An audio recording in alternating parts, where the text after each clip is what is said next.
The nativity set is part of our Christmas tradition. And usually, we have the baby sleeping in the crib, in the manger, on hay.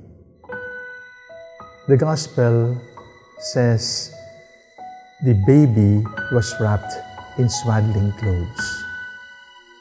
Swaddling clothes is actually symbolic. Where does it come from? The Jews offer sacrifice by offering lamb. The lamb must be clean. The lamb must be spotless. It must be perfect because it will be offered for the Lord. And the lambs to be offered in sacrifice are born in a very special cave dedicated for lambs for sacrifice. They're examined, and once they are seen to be perfect, they are wrapped in swaddling clothes because they are set aside for the sacrifice in due time.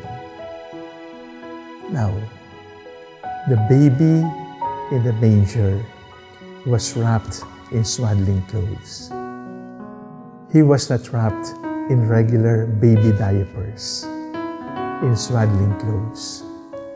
Because from the very first moment of birth, this baby was already set aside to become the Lamb of God, to be offered in sacrifice so that the sins of humanity may be forgiven.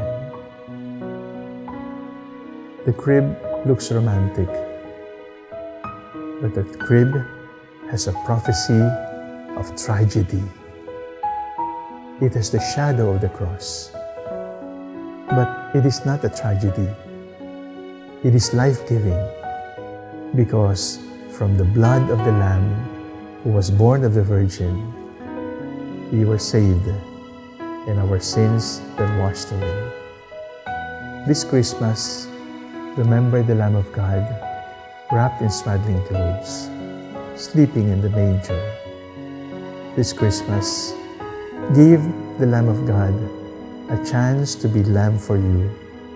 Go to confession. Be sorry for your sins. Seek His forgiveness. The Lord is waiting for you. We wait for the Lord during this Advent season. The Lord is waiting for us every day of our lives to give us His mercy. Go to the Lord, wrapped in swaddling clothes. He is there to take away your sins.